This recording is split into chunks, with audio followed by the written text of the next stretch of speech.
പുതിയൊരു വീഡിയോയിലേക്ക് സ്വാഗതം. ഇന്ന് നമ്മൾ നോക്കാനായിട്ട് പോകുന്നത് +2 പൊളിറ്റിക്കൽ സയൻസിൽ ഇനി വരുന്ന ഓണം എക്സാമിന് വേണ്ടിയിട്ട് 5-ാമത്തെ 6-ാമത്തെ ചാപ്റ്ററിൽ നിന്ന് ഇമ്പോർട്ടൻ്റ് ആയിട്ട് പഠിക്കേണ്ട ടോപ്പിക്സുകളാണ് പറയാനായിട്ട് പോകുന്നത്. അപ്പോൾ 1 മുതൽ 4 വരെയുള്ള പാഠങ്ങളുടെ ഇങ്ങനത്തെ ഒരു ടൈപ്പ് ഓഫ് വീഡിയോസ് നമ്മൾ ഓൾറെഡി അപ്ലോഡഡ് ആണ്. ആൻഡ് അത് നിങ്ങൾ ഹോം പേജ് ഒന്ന് ചെക്ക് ചെയ്ത് കഴിഞ്ഞാൽ റീസെൻറ്റ് വീഡിയോസ് ആയിട്ട് കാണാനായിട്ട് സാധിക്കും. ഓക്കെ, അപ്പോൾ നമുക്കിപ്പോൾ 5-ാമത്തെ ചാപ്റ്ററിലോട്ട് പോകാം. ആൻഡ് ഇവിടെ ഇംഗ്ലീഷിലും മലയാളത്തിലൊക്കെ ടോപ്പിക്സിൻ്റെ പേര് പറഞ്ഞു പോകുന്നുണ്ട്. അപ്പോൾ എല്ലാവരും ഇവിടെ ശ്രദ്ധിച്ചിരിക്കുക കേട്ടോ, ഇംഗ്ലീഷ് മീഡിയംകാരും മലയാളം മീഡിയംകാരും ഒക്കെ. ഓക്കെ, അപ്പോൾ ഇവിടെ നമ്മൾ 5-ാമത്തെ ചാപ്റ്റർ എന്ന് പറയുന്നത് challenges two and restoration of the Congress സിസ്റ്റമാണ്. അതായത് കോൺഗ്രസ് വ്യവസ്ഥ വെല്ലുവിളികളും പുനഃസ്ഥാപനവും എന്ന് പറയുന്നതാണ് 5-ാമത്തെ പാഠം എന്ന് പറയുന്നത്. ഓക്കെ, അപ്പോൾ ഇവിടുത്തെ ആദ്യത്തെ ടോപ്പിക് എന്ന് പറയുന്നത് നമ്മുടെ നെഹ്റുവിന് ശേഷം ലാൽ ബഹദൂർ ശാസ്ത്രി വരുന്നതും പിന്നെ ലാൽ ബഹദൂർ ശാസ്ത്രിയുടെ ആ ഒരു ടൈമിലെ കാര്യങ്ങളും പിന്നെ അതിനുശേഷം ഇന്ദിരാഗാന്ധി അടുത്ത അധികാരത്തിലോട്ട് വരുന്നതും അങ്ങനെയുള്ള കുറച്ച് കാര്യങ്ങളാണ് ഇവിടെ പറയുന്നത്. എന്ന് പറയുമ്പോൾ ഇതിനകത്ത് നിന്ന് നമുക്ക് കുറച്ച് വൺ വേർഡ്സ് ഒക്കെ ചോദിക്കാറുണ്ട്. പ്രത്യേകിച്ചും ലാൽ ബഹദൂർ ശാസ്ത്രി പറഞ്ഞിട്ടുള്ള ഒരു പ്രധാനപ്പെട്ട വാചകമാണ് എന്ത്? ഇവിടെ നോക്കൂ, ജയ് ജവാൻ ജയ് കിസാൻ എന്ന് പറയുന്നത്. ഇതെപ്പോഴും വൺ വേർഡിന് ചോദിക്കുന്നതാണ്. അപ്പോൾ ഇങ്ങനത്തെ വൺ വേർഡ്സ് ഇവിടെ ചോദിക്കാറുണ്ട്. അതുപോലെ തന്നെ ഇന്ദിരാഗാന്ധി റിലേറ്റഡ് ആയിട്ടും. അപ്പോൾ ഈ ടോപ്പിക്സ് നിങ്ങളൊന്ന് ജസ്റ്റ് ഒന്ന് വായിച്ച് വെച്ചേക്കുക. നമുക്ക് എന്ത് ചെയ്യാം, വൺ വേർഡ്സ് ആയിട്ടൊക്കെ ചോദിക്കാനുള്ള സാധ്യതകളുണ്ട്. അങ്ങനെ പൂർണ്ണമായിട്ട് സ്കിപ്പ് ചെയ്ത് കളയരുത് കേട്ടോ. ആദ്യത്തെ ആ ഒരു പോർഷൻസ് ഒക്കെ ഒന്ന് വായിച്ച് വയ്ക്കുക.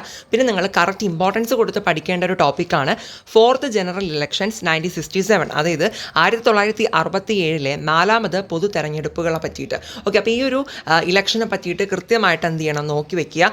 ആ ഒരു കോണ്ടെക്സ്റ്റ് നോക്കേണ്ടത്. അതായത് 1967 4ാമത്തെ ഇലക്ഷൻ്റെ കോണ്ടെക്സ്റ്റ് കൊടുത്തിട്ടുണ്ട്, തെരഞ്ഞെടുപ്പുകളുടെ സാഹചര്യം. അപ്പോൾ ആ സാഹചര്യം എന്നതായിരുന്നു എന്നുള്ളത് ഒരു 4-5 മാർക്കിന് ഷോർട്ടസ്റ്റ് ആയിട്ട് എഴുതാൻ ചോദിക്കാറുണ്ട്. അപ്പോൾ അതായത് ആ ഒരു ഇലക്ഷൻ ടൈമിലുള്ള കുറേ സാഹചര്യങ്ങൾ, സിറ്റുവേഷൻസ് എന്തൊക്കെയായിരുന്നു എന്നാണ് പറയുന്നത്. അപ്പോൾ അത് ജസ്റ്റ് നിങ്ങളൊന്ന് നോക്കി വെക്കുക. പിന്നെ അത് നോക്കിയ നോൺ കോൺഗ്രസിസം, കോൺഗ്രസ് ഇതരത്വം, അത് നിങ്ങൾ പഠിച്ചു വയ്ക്കുക. വൺ വേർഡായിട്ടും അത് നമ്മുടെ റാം മനോഹർ ലോഹിയ കൊണ്ടുവന്നതാണ്. അപ്പോൾ അത് വൺ വേർഡായിട്ടും അല്ലെങ്കിൽ 2 മാർക്കിനൊക്കെ നമുക്ക് ചോദിക്കാൻ ചാൻസ് ഉണ്ട്. എന്താണ് നോൺ കോൺഗ്രസിസം എന്നുള്ളത് ജസ്റ്റ് ഒന്ന് എന്ത് ചെയ്താൽ മതി, വായിച്ചു വെച്ചിരുന്നാൽ മതി. ഓക്കെ, പിന്നെ ആ ഒരു ഇലക്ഷന് ശേഷം കോയിലീഷൻസ് വരുന്നുണ്ട്. അതായത് സഖ്യ കക്ഷികളൊക്കെ വരുന്നുണ്ട്, സഖ്യങ്ങൾ വരുന്നുണ്ട്.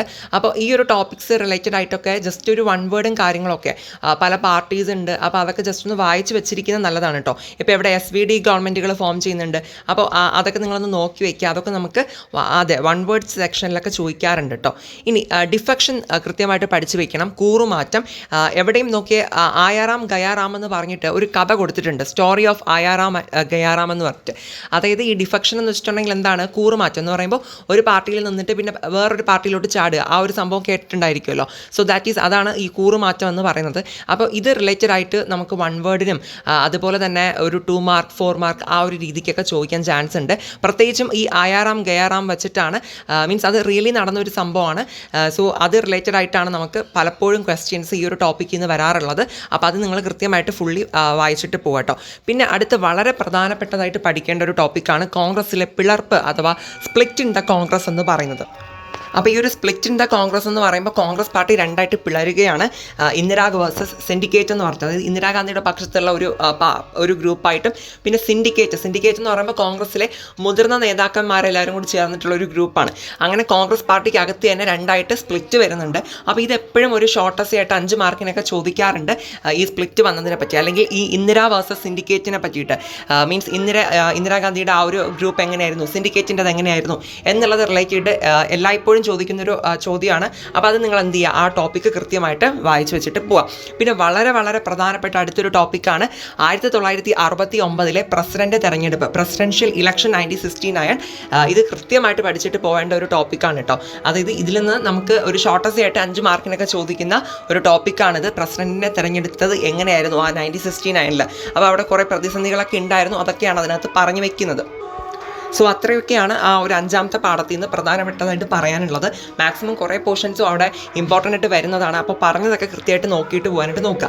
ഇനി 6-ാമത്തെ ചാപ്റ്റർ എന്ന് പറയുമ്പോൾ വളരെ പ്രധാനപ്പെട്ടതാണ് ക്രൈസിസ് ഓഫ് ഡെമോക്രാറ്റിക് ഓർഡർ അഥവാ ജനാധിപത്യ ക്രമത്തിൻ്റെ പ്രതിസന്ധി.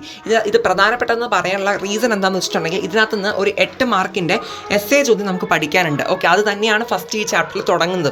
അതായത് എന്താണ് എമർജൻസി, അടിയന്തരാവസ്ഥ അല്ലേ, നിങ്ങൾ പഠിച്ചിട്ടുണ്ടാവും. സോ ഈ എമർജൻസി റിലേറ്റഡ് ആയിട്ട് നമുക്ക് 8 മാർക്ക് മാർക്കിന് എന്താണ് എസ് എ ചോദിക്കുന്നതാണ്. അത് എല്ലാവരും നിർബന്ധമായിട്ട് പഠിക്കുക. പ്രത്യേകിച്ച് ഈ ഓണം എക്സാമിനൊക്കെ വളരെ പ്രധാനപ്പെട്ട ഒരു ചോദ്യമാണ്. അപ്പോൾ ഈ എമർജൻസി പഠിക്കുമ്പോൾ എങ്ങനെയാണ് പഠിക്കേണ്ടതെന്ന് വെച്ചിട്ടുണ്ടെങ്കിൽ ഇത് എമർജൻസി ഡിക്ലെയർ ചെയ്യാനുള്ള കുറച്ച് കാരണങ്ങളുണ്ടായിരുന്നു. അപ്പോൾ അത് നിങ്ങൾ ആദ്യം പഠിക്കുക. സാമ്പത്തിക പശ്ചാത്തലം എന്ന് പറഞ്ഞിട്ട് പല രീതിയിൽ കൊടുത്തിട്ടുണ്ട്. ഗുജറാത്തിലെയും ബീഹാറിലെയും പ്രസ്ഥാനങ്ങളെ പറ്റിയിട്ട്, ഗുജറാത്ത് ആൻഡ് ബീഹാർ മൂവ്മെൻറ്റ്സിനെ പറ്റിയിട്ട്, ഇതൊക്കെ ആ ഒരു അടിയന്തരാവസ്ഥയിലോട്ട് നയിച്ച കാരണങ്ങളാണ് ഈ കൊടുത്തിട്ടുള്ള കാര്യമൊക്കെ. അപ്പോൾ അതത്ര നിങ്ങൾ എന്ത് ചെയ്യുക, കൃത്യമായിട്ട് പഠിച്ചു വയ്ക്കുക. അതുപോലെ തന്നെ കോൺഫ്ലിക്റ്റ് വിത്ത് ജുഡീഷ്യറി, നീതിന്യായ വിഭാഗവുമായിട്ടുള്ള ഏറ്റുമുട്ടലിനെ പറ്റി പറയുന്നുണ്ട്. അപ്പോൾ അങ്ങനെയുള്ള കുറേ കാരണങ്ങൾ പറയുന്നുണ്ട്. അപ്പോൾ ആ റീസൺസ് എന്തുകൊണ്ട് എമർജൻസി ഇന്ത്യയിൽ ഡിക്ലെയർ ചെയ്തു എന്നുള്ളത് ചോദിക്കാറുണ്ട്. അപ്പോൾ ആ റീസൺസ് കൃത്യമായിട്ട് പഠിച്ചു വെച്ചാലേ അതിവിടെ എഴുതാൻ പറ്റുള്ളൂ.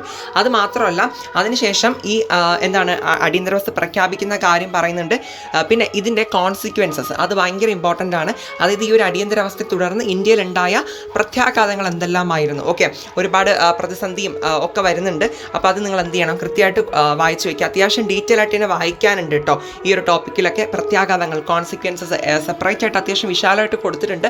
മാക്സിമം വായിക്കാൻ പറ്റുന്ന പോലെ വായിച്ച് കാര്യങ്ങൾ മനസ്സിലാക്കാനായിട്ട് നോക്കുക. ഓക്കെ, ദെൻ അപ്പോൾ അത്രയും കാര്യങ്ങൾ നിങ്ങൾ മനസ്സിലാക്കുക. പിന്നെ എമർജൻസിയിലെ ടൈമിൽ ഉള്ള പ്രശ്നങ്ങളെ പറ്റി പഠിക്കാൻ വന്നൊരു കമ്മീഷനായിരുന്നു ഷാ കമ്മീഷൻ എന്ന് പറഞ്ഞിട്ടുള്ളത്. ഇത് ഇവിടെ കൊടുത്തിട്ടുണ്ട്. അപ്പോൾ അത് നിങ്ങൾ നോക്കി വെക്കണം. വൺ വേർഡ് ആയിട്ടൊക്കെ നമുക്ക് പ്രത്യേകിച്ചും ചോദിക്കുന്നതാണ് കേട്ടോ. അപ്പോൾ ഞാൻ പറഞ്ഞത് എമർജൻസി പറഞ്ഞു, 8 മാർക്കിന് ചോദിക്കുന്ന ചോദ്യമാണെന്ന് പറഞ്ഞു. ഒത്തിരി ഉണ്ട് അതിനകത്ത് പഠിക്കാൻ വേണ്ടിയിട്ട്. അതിൻ്റെ കാരണങ്ങൾ എന്തെല്ലാമായിരുന്നു, കുറേ കാരണങ്ങളുണ്ട്. അത് നിങ്ങൾ പഠിച്ചു വയ്ക്കുക എക്സ്പ്ലനേഷനോട് കൂടി തന്നെ.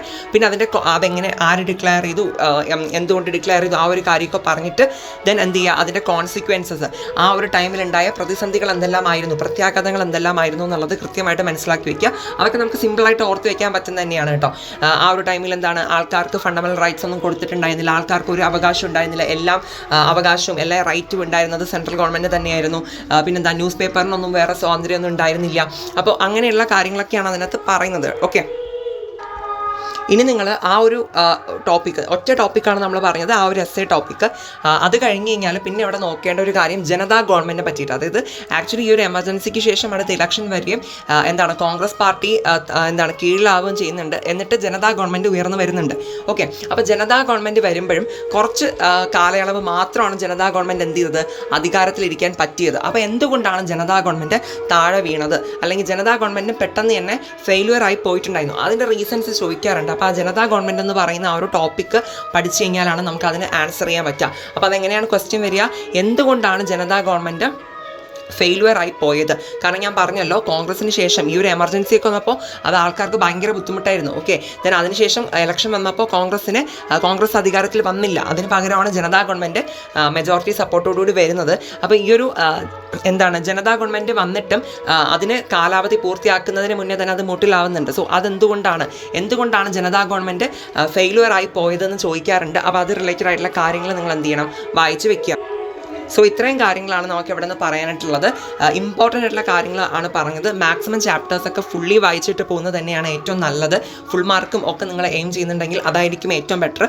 പക്ഷേ എന്നാൽ ഇമ്പോർട്ടൻ്റ് ആയിട്ടുള്ള കാര്യങ്ങൾ അറിഞ്ഞു വയ്ക്കുക നിങ്ങൾ. കാരണം കൂടുതൽ വെയിറ്റേജ് ഉള്ള പോർഷൻസ് കൂടുതൽ ടൈം ഇൻവെസ്റ്റ് ചെയ്ത് പഠിക്കാനായിട്ട് ശ്രമിക്കുക. സോ ഇപ്പോൾ പറഞ്ഞ ടോപ്പിക്സ് ഈ 2 ചാപ്റ്റേഴ്സിൽ നിന്ന് കൃത്യമായിട്ട് നോക്കിയിട്ട് പോവുക. ഓണം എക്സാമിന് മാത്രമല്ല, ഇനി പബ്ലിക് എക്സാം വരെ ഇതൊക്കെ ആവശ്യമുള്ളത് തന്നെയാണ്. ആൻഡ് ഇനി ഇതിലെന്തെങ്കിലും ഡൗട്ട്സ് ഉണ്ടെന്നുണ്ടെങ്കിൽ കമൻറ്റ് സെക്ഷനിൽ ചോദിക്കുക. പിന്നെ വേറെ വിഷയങ്ങൾ റിലേറ്റഡ് ആയിട്ടും എന്തെങ്കിലുമൊക്കെ വീഡിയോസ്, ടൈപ്പ് ഓഫ് വീഡിയോസ് ആവശ്യമുണ്ടെങ്കിൽ അത് നിങ്ങൾ ചോദിച്ചാൽ മതി. അതിനനുസരിച്ച് നമ്മൾ ചെയ്യുന്നതായിരിക്കും. Okay, thank you.